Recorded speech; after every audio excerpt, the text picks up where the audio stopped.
So, I heard you want to buy proxies for $1,000.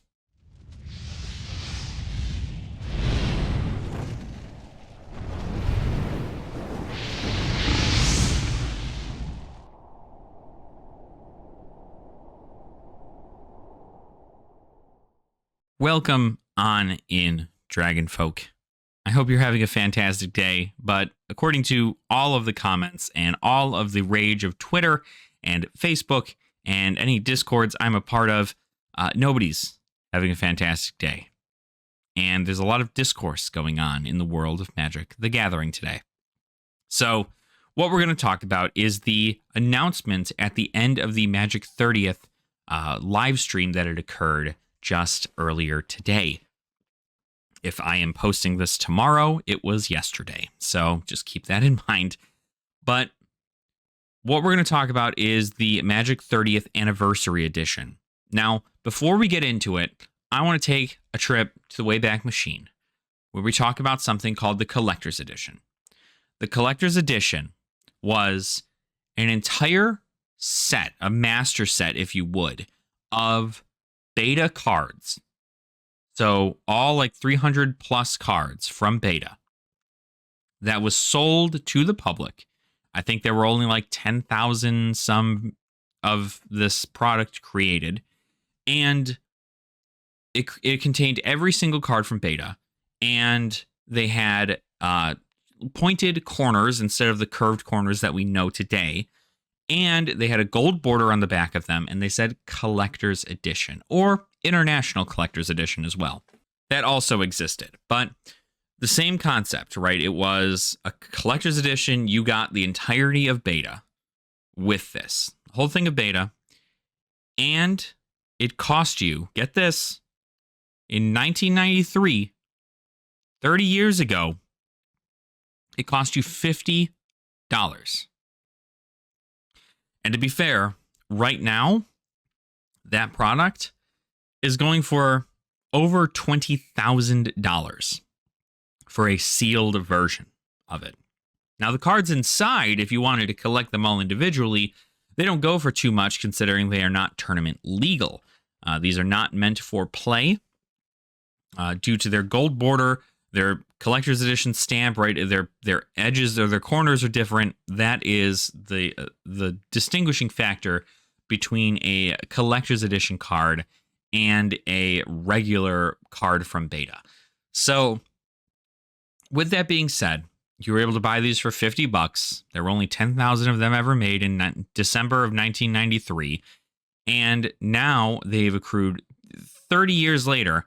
You are still able to find some of them online, but only a few, and they go for over $20,000.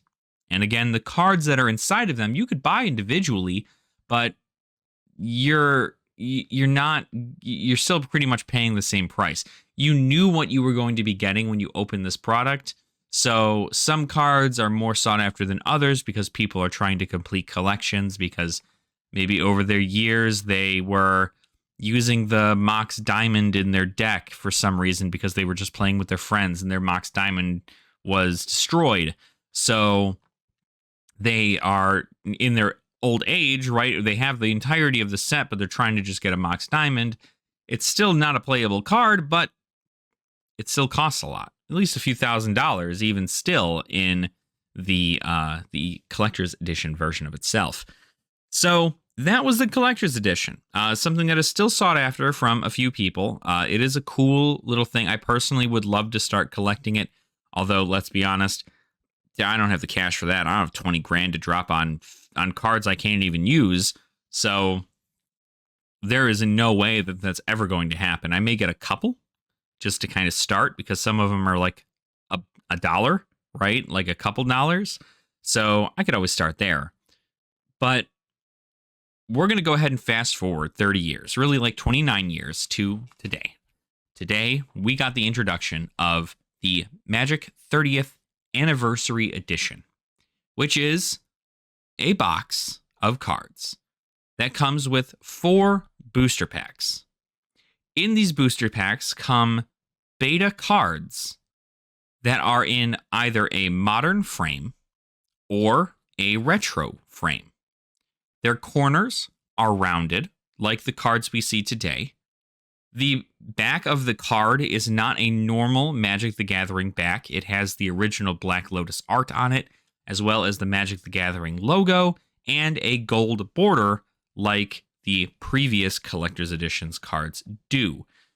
This all determines the fact that these cards are, much like the Collector's Edition, not tournament legal, which means that Wizards of the Coast just got away with printing more fake versions of beta cards, which is fine by me. This is not going to affect the prices of beta or alpha or any of that stuff. This is not going to affect the actual prices of the actual cards, because all of these cards are for fun kitchen table play nonsense, or more specifically, as was told at the event, at the live stream, these are for collectors. Now, let me break down to you what exactly comes in here.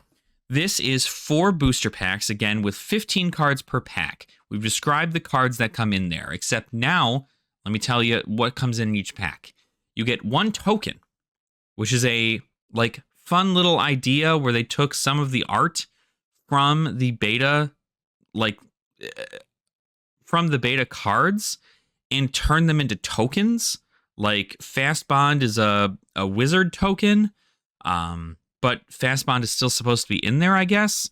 I'm not entirely sure how that works out, but in every pack, you get 1 token, you get a retro basic land and a basic land, and then you get 2 rares. 1 rare in a retro frame and 1 rare in a modern or a retro frame. So that was like the big thing, is you could very well open up 2 Black Lotuses from a pack, right? Like, ooh, wow, like crazy.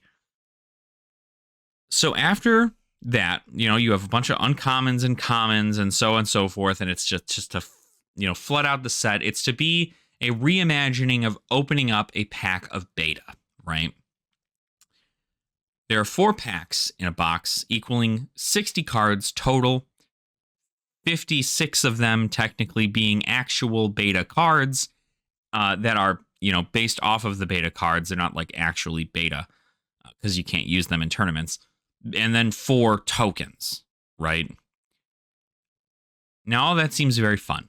As a collector, it sounds a whole lot like something that I'd like to get into because, well, you want to get a bunch of these retro frames. You want to be a part of something like Magic's 30th anniversary and really make sure to show your love for the community and for what Magic has brought to you, the player, and what it's done for all of us. It's such a commemorative occasion.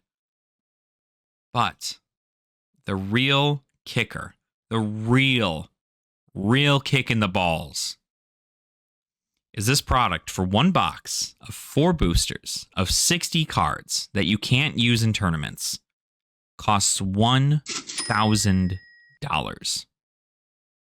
That's right. I wish it was a typo. I wish they meant 10. Hell, I wish they meant 100. That would have even been a little less jarring. But $1,000 for this product. The original Collector's Edition, which guaranteed you every single card from beta, and then some, if I recall, $50 when it was first released. I get it. Inflation, yada yada. But this isn't inflation. If we got every card in the set and we didn't have to open packs to hunt for them, then I'd understand, right? $1,000 for something like that during this day and age, it's still very expensive, but you get one of everything. What you don't get here is even a quarter of what is beta. You could spend $1,000, open up this product, and get no cards from the Power 9. You could get maybe a dual land and a bunch of uncommons and commons and a token of cards that you can't even use in tournaments. But it doesn't matter, right? Because everybody's playing casual formats and nobody's playing competitive anymore. Why would anybody play competitive anymore? Competitive is so expensive because apparently all the cards are super powerful, and oh well, I'll just buy proxies, or I'll just put a slip of paper over an island and say that it's Ancestral Recall if I'm playing in Vintage. Like, why would I ever need to buy an actual Ancestral Recall? Proxies are both a bane and a boon for this community. Okay? And a lot of people, I know who I'm talking to here. A lot of people will consider tokens to be proxies because obviously it's a token, right? These are just random pieces of the game lying about, yada yada, and that you don't actually have to use a token because most people will use like a ketchup packet or a slip of paper or a die, right? There are people who will just do that and they'll count it as a token because, like, oh, it's just fun, casual gameplay. You don't need to be serious about it, right? But these tokens do not normally cost hundreds of dollars, right? And so the problem here lies within the fact that we also have proxies being brought about and used regularly in just fun, casual play. And the more that we move towards casual play over competitive play, or at least we need to find some kind of middle ground where like casual brings itself down and competitive brings itself up. We need to find that middle ground, because if we don't, everybody's just going to buy fake cards and use them in their decks. Because why the heck would you even bother opening a bunch of boosters, not finding the card you want, and then go, oh, well, okay, I guess I'll just go like print out a slip of paper and then just like put it into a sleeve over a land that I don't need, and then that will be my card. Or maybe I'll go to npcfill.com and buy all of my proxies through there, which, for the record, for not even a tenth of the price, you can buy a proxy of every single card from beta in its original frame with a weird back, because you can't print these with the actual Magic the Gathering back, for under $100. For the entire 300 plus card set on npcfill.com, you can do that. You don't have to spend $1,000 on proxies. You don't have to spend $1,000 on 60 cards. You can spend less than $100 on 300 cards and actually complete a set of cards you may need or want to use for your commander decks or for any deck you might be playtesting. But at the end of the day, they're not real cards. They're not meant for tournament play. They're meant for collectors to sit on shelves and sit in binders and sit in boxes and, collect dust and eventually go up in price, because that's what's happening with the collector's edition stuff right now. Obviously, you bought it for $50 in 1993. Now it's $20,000 30 years later, right? What a return that is. But I don't know how this one is going to work out, right? We just don't, because this is booster packs. You're not guaranteed anything in this product. But I think the real kicker here, and this is my one gripe. My one gripe. I mean, it's all a gripe. But this is my one gripe I have with the product. All right?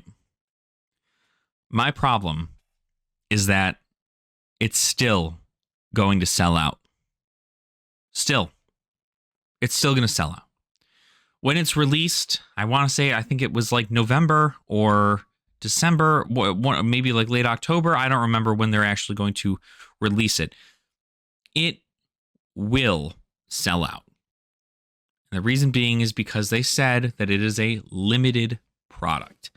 They don't normally like to say they're doing a bunch of limited product, although they did that with Here Be Dragons. They did that with the Mythic editions of War of the Spark, Guilds of Ravnica, and Ravnica Allegiance. They're doing that with their Secret Lair Advent Calendar and making that limited edition. They're trying to get a bunch of special stuff out and then say limited on there to have investors and collectors go, oh, shoot. That means that there's not going to be a lot. Also, flippers, for that matter, if flippers have $1,000 to just dick around with, they could probably pick up one of these things and just go, okay, limited product. I can just flip this later for more money. Because who knows, in 30 years from now, those small boxes that you bought for $1,000 could, even if they go for $20,000, right? That is definitely a return. But that's what I'm saying, is that this product is still going to sell out. Collectors and investors who have the capital are going to at least buy a few. And flippers are going to want to spend a lot of money to try and get these and then flip them. Where does that leave the excitement for the players that are in Magic the Gathering, right? The players don't get any of this, right? And let's just be honest, right? What is a player going to do with a bunch of not tournament legal fake cards from Wizards of the Coast that they would have had to spend $1,000 for 60 of them, and then had to have gone, okay, well, maybe I should go and try to find the rest of them, and then have to buy singles? That's if people even open this product, because a lot of people are now more keen to keep things sealed. The odds of somebody collecting an entire set is going to be harder and harder, therefore driving the prices of singles for these things up. There's a problem in the market with this, and the fact that people are going to be fighting over not legal cards is mind-blowing to me. It's mind-blowing. We live in a time where we need to have a leveling period. We need to make sure that if people are going to be competitive in the game, that they're competitive in paper. Because now, if you want to be competitive in Magic the Gathering, play Arena.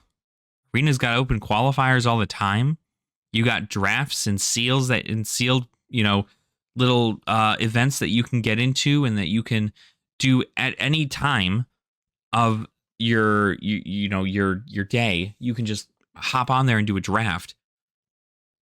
You have a ranked ladder, which is enough competition for most people to go through the ranked ladder and, use that as a way for them to make sure that they're getting their skill in, or they're training for this kind of stuff, and then eventually moving on to arena opens and regional championship qualifiers and so on and so forth. And eventually, if you have to go to your own LGS, you have to figure out whether or not it's usually Pioneer, I'd imagine, at this point. So if you're playing Explorer on Arena, you have to figure out how to play your deck, but in Pioneer, which is impossible to do because Arena's missing sets from Pioneer. So they're still playing catch up on that. So hopefully there will come a day. Obviously, they also announced Shadows over Innistrad at this live stream, so we did find out about that. Shadows over Innistrad is coming to Arena, so cool about that. But back on topic, it's just, I don't know, it's a problem. They could have done this so many other ways. Wizards of the Coast could have come out with a collector's edition for Arabian Nights, and it would have sold, right? If it was the exact same kind of collector's edition as the beta one from back in the day, but it was for Arabian Nights or Antiquities, even considering the Brothers' War is essentially the big deal right now. They did one for Antiquities. That would be really cool. You can push that, and you can make that happen. You can make a collector's edition version of that. That would be fun. Maybe make that $500 or something. I don't know. You should have taken the idea of this 30th anniversary thing with the beta cards, and you should have split them into two boxes, one modern, one retro, and just made it the entirety of the set, one of every card, and sold each of them for $500. And I guarantee they would have sold. People would have been a lot more excited about it. But because collectors now have to not only open packs to attempt to find cards, they also have to go searching for singles to collect the entire set. Investors are waiting for collectors to want to double down on prices so they can complete sets. Players shouldn't freaking buy any of this stuff because they're literally fake cards. They're cards you can't use in tournaments, and unless you want to use these in your Commander game, which I suggest you don't, because there's better art and better quality cards on npcfill.com. You should go there for your proxies, or anywhere that you would recommend to do proxies. Even if you just want to print them out at home, you can do that too. But I promise you, $1,000 proxies is not the way to go. This, by far, is the biggest scam that has happened in Wizards of the Coast history. And the problem is that people are going to buy it. That's my 2 cents. It's my $1,000. That's my $1,000 on the matter. But let me know what you guys think in the comments. I'm very disappointed and intrigued to see how this is going to do in the market. I'm not at all going to buy this. And if at any point I am gifted all cards from this, great. But I'm not going to go out searching for them. And as much as I'm a collector, I'm not going to go out and buy any of these singles. I would much rather focus on actual investments and not continue to give my money to a company that is not listening to its player base. And that's all I have to say. But let me know in the comments down below what you guys think. I really want to have a good discussion with everybody and kind of do a follow-up video in due time. So hopefully I can hear back from all of you soon. And while you're down there leaving that comment, make sure to like the video and also subscribe to the channel as well if you have not already. We obviously just did our 500 subscriber giveaway, but we're on the road to 1,000. So we're going to have to figure out what exactly we want to do for that. You can also give some of those ideas in the comments down below, and maybe I'll remember any of them by the time we hit 1,000 subscribers. So thank you all so much. I do truly appreciate your support, and I will see you all very soon. Nerd out.